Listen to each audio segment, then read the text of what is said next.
नमस्कार, आप सभी का इलाइट ग्लोबल न्यूज यूके में स्वागत है। शुरुआत करते हैं वैश्विक टॉप सुर्खियों के साथ। तुर्की के साथ तनाव के बीच उत्तरी सीरिया में संयुक्त गश्त फिर से शुरू। अमेरिकी सैनिकों ने शनिवार को पूर्वोत्तर सीरिया कुर्द के नेतृत्व वाली सेना के साथ संयुक्त गश्त फिर से शुरू कर दी, जब युद्धग्रस्त देश में एक नए जमीनी हमले की तुर्की की धमकी के बीच उन्हें रोक दिया गया था। ईरान ने इजराइल के लिए जासूसी करने वाले 4 लोगों को मार डाला। ईरानी अधिकारियों ने इजराइल की मौसूद खुफिया एजेंसी के लिए काम करने के आरोप में रविवार को 4 लोगों को फांसी दे दी। 3 अन्य को लंबी जेल की सजा मिली। रूस के कैस्पियन तट पर 2500 मृत सीलें मिली। दक्षिणी रूस के कैस्पियन सागर तट पर लगभग 2500 सील मृत पाए गए। दागेस्तान के रूसी प्रांत के अधिकारियों ने कहा कि यह स्पष्ट नहीं था कि सामूहिक मृत्यु क्यों हुई, लेकिन यह प्राकृतिक कारणों से होने की संभावना है।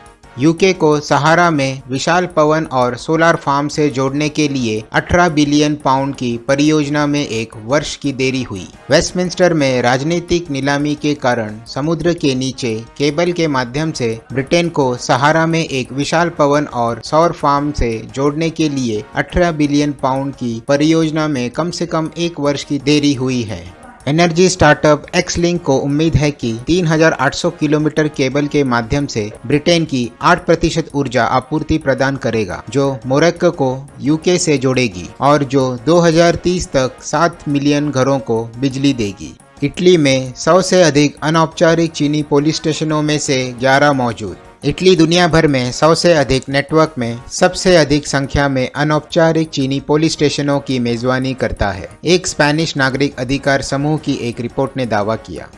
-20 डिग्री सेल्सियस पर हिमार्स रूसी सेना के लिए सिटिंग डक बना। नए अपग्रेड्स और ठंड सर्दियों के लिए धन्यवाद। नए रूसी दावों से पता चला है कि गेम चेंजर हिमार्स जल्दी ही अपनी चमक खो सकता है। हिमार्स को गर्मियों में यूक्रेन पहुंचाना शुरू कर दिया था और तब से ही कीव के पक्ष में युद्ध का रुख मोड़ दिया, जो चल रहे संघर्ष में गेम चेंजर की प्रतिष्ठा अर्जित किए हुए है।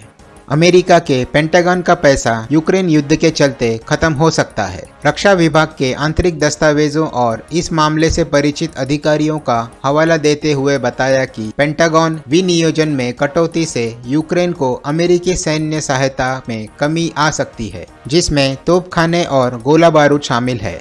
बेलारूसी नेता ने रूस के साथ नए सैन्य व्यवस्था का खुलासा किया। रूस और बेलारूस के सैनिक एकीकृत बल के रूप में लड़ने के लिए प्रशिक्षण ले रहे हैं। बाद के राष्ट्रपति अलेक्जेंडर लुकाशेंको ने शुक्रवार संघर्ष पर पश्चिम के साथ बढ़ते तनाव के बीच कहा, हंगरी को रूसी तेल पर मूल्य सीमा से छूट। हंगरी को यूरोपीय संघ और 7 G7 देशों के समूह द्वारा निर्धारित रूसी तेल पर मूल्य कैप से छूट दी गई है, हंगरी के विदेश मंत्री ने शनिवार को घोषणा की। मेक्सिकन पुलिस को नारियल में 660 पाउंड फेंटिल मिला। मेक्सिको में पुलिस को नारियल में पैक 300 किलोग्राम फेंटिल ड्रग की गोलियां मिली। नारियल उत्तरी सीमावर्ती राज्य सोनारा में एक राजमार्ग पर यात्रा कर रहे एक ट्रक में पाया गया। उत्तर कोरिया ने दक्षिण कोरिया को चेतावनी देते हुए सीमा के पास तोपें दागी। उत्तर कोरिया ने सोमवार को दक्षिण कोरिया के साथ अपनी पश्चिमी और पूर्वी समुद्री सीमाओं के पास पानी में लगभग 130 तोप राउंड दागे और नवीनतम सैन्य कार्रवाई ने पड़ोसियों के बीच बिगड़ते संबंधों में योगदान दिया। चीन के लॉकडाउन खुलने की उम्मीद से तेल की कीमतें 2% तक बढ़ गई और ओपेक प्लस उत्पादन में कटौती के लक्ष्य को बनाए रखा। इसी के साथ आज के मुख्य सुर्खियों में इतना ही। कल फिर मिलते हैं ताजा सुर्खियों के साथ। धन्यवाद।